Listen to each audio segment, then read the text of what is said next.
15 साल जो यहाँ डेवलपमेंट का नाम में कुछ नहीं हुआ।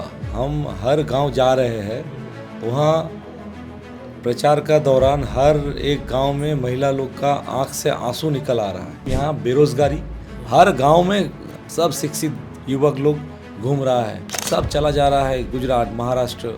तो जहाँ जा रहा है हम सबको यही बोल रहे हैं कि आप लोग बीजेपी स्टेट में जा रहे हैं काम करने, वो ना करके ये बंगाल स्टेट को बीजेपी बनाइए और वहाँ से वापस आइए। तानाशाही का माहौल, यहाँ डेमोक्रेसी नहीं है। नमस्कार, मैं रितेश कश्यप। अभी हम लोग बाराबनी विधानसभा में घूम रहे हैं और घूमते हुए बहुत सारी चीज़ें समझने का प्रयास कर रहे थे कि लोगों के क्या विचार हैं, किसको समर्थन करेंगे, किसको नहीं करेंगे। इसी बीच जो क्षेत्र का दौरा करते हुए यहाँ के जो भाजपा के प्रत्याशी हैं अरिजीत राय, हम उनसे मिलने आए।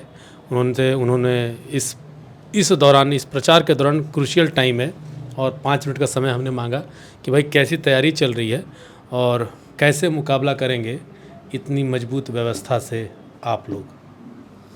देखिए, हम लोग ये जानते हैं कि डेमोक्रेसी में सबसे मजबूत होता है जनता, और 15 साल तृणमूल कांग्रेस का राज में यहाँ जनता इतना शोषित हुआ है, इतना अत्याचारित हुआ है कि वो लोगों का शारीरिक भाषा में आप वो समझ पाइएगा कि वो लोग 15 साल का ये तानाशाही से निकलना चाहते हैं। और इस बार पूरा बंगाल का साथ, ये जो हमारा बाराबनी क्षेत्र है, जो ग्रामीण क्षेत्र है, यहाँ से भी वो लोग बीजेपी को जिताने के लिए एकदम मन में ठान लिया है। और सिर्फ ये नहीं है, 15 साल जो यहाँ डेवलपमेंट का नाम में कुछ नहीं हुआ। हम हर गांव जा रहे हैं, वहाँ प्रचार का दौरान हर एक गांव में महिला लोग का आंख से आंसू निकल आ रहा है। 15 साल हो गया, अभी तक गांव-गांव में मिट्टी का घर, छत नहीं है ऊपर।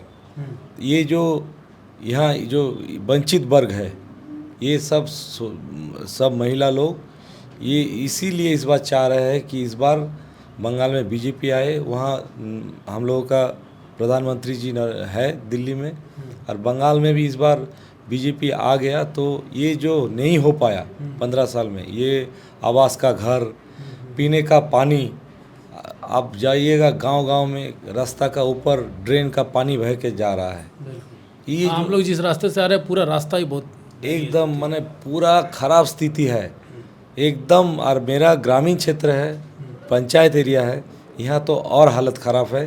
तो इसीलिए बंगाल का स्थिति को ठीक करने के लिए, और हम लोग जो सपना देखे हैं सोनार बांग्ला, वो सोनार बांग्ला का सपना पूरा करने के लिए जनता, बाराबनी का जनता मेरा साथ है, और वो लोग ही इस बार वोटिंग करके हमको जिताएगा।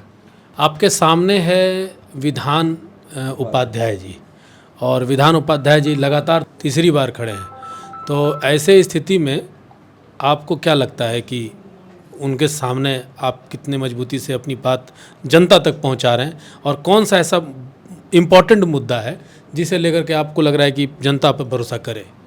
देखिए, वो मेरा विपक्ष है 3 बार का विधायक, 15 साल यहाँ विधायक चुना गया। वो बाराबनी का जनता उसको 3 बार मौका दिया है, एमएलए बना, सत्ताधारी पार्टी का एमएलए, सरकार रहा 15 साल।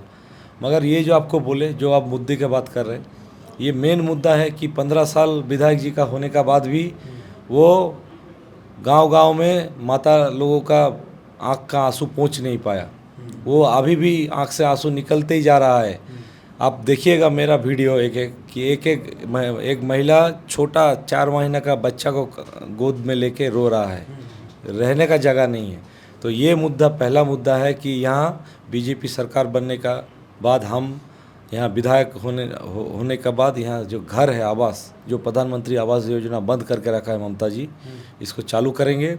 दूसरा मुद्दा है पीने का पानी, जो जल जीवन मिशन, देखिएगा हर गांव में पाइपलाइन बिछाया गया है। वो तो मोदी जी का प्रकल्प है बोल के बिछाया गया, मगर हर रोज़ जो पानी देना घर घर, डिस्ट्रीब्यूशन ऑफ वाटर, ये नहीं हो पा रहा है। इसको जो प्रधानमंत्री जी का सपना था हर घर नल, वो नल पहुंचा, लेकिन पानी जो ममता दीदी को देना पानी नहीं दे पाएगा ना, वो तो स्टेट गवर्नमेंट का काम है, जो पीएचई है, पीएचई का काम है। तो वहाँ वो लोग का वो इंफ्रास्ट्रक्चर नहीं बना पा रहा, इसीलिए ये प्रकल्प फेल हो गया है।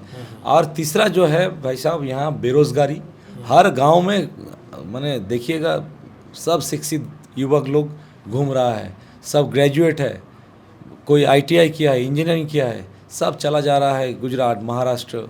तो जहाँ जा रहा है हम सबको यही बोल रहे हैं कि आप लोग बीजेपी स्टेट में जा रहे हैं काम करने, वो ना करके ये बंगाल स्टेट को बीजेपी बनाइए और वहाँ से वापस आइए। जो लेबर की काम में भी बाहर जा रहे हैं उसी को भी मैं अप्रोच कर रहा है कि बाहर आइए। वहाँ घर घर आदमी लोग ही बोल रहे हैं, हमको बोलने का ज़रूरत ही नहीं पड़ रहा। उसका आवाज़ ही हम लोग जो बोलने जा रहे हैं वही अप्रोच अपोजिट साइड से आ रहा है। तो यही तो एकदम मन का बात है कि यहाँ बदलाव हो रहा है। एक चीज़ हमको दिखा कि लोगों में बड़ा डर दिख रहा है, कोई लोग बहुत खुल करके मोदी के समर्थन में बोल नहीं रहे, क्या कारण है? कारण देखिए, यहाँ जो 15 साल तृणमूल रह गया, इसका एक ही कारण है, यहाँ तानाशाही का माहौल, यहाँ डेमोक्रेसी नहीं है। ये जो बोल नहीं पा रहा है इसका कोई दोष नहीं है, क्योंकि कोई अगर यहाँ खुल के आके अपोजिशन पार्टी करने जाएगा तो उसको टॉर्चर किया जाएगा। कोई ऐसा सोचिए कि हर रोज़ मजदूरी करता है तो उसका कोई प्राइवेट फैक्ट्री में काम करता है, तो बीजेपी करने से वहाँ फैक्ट्री मालिक लोग को बोल दिया जाता है कि उसको नौकरी से निकाल दो। कोई रोज़गार करता है, कोई लेबर खटता है तो बोलता है उसको वहाँ से भगाओ।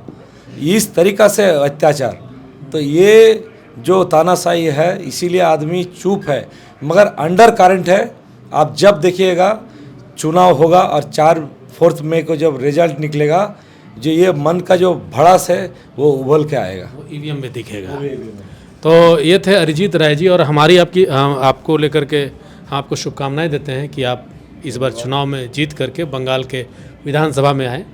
और पांचजन्य से अरिजीत राय साहब बात कर रहे थे। कैसी लगी रिपोर्ट जरूर बताइएगा। मैं रितेश कश्यप, पांचजन्य, नमस्कार।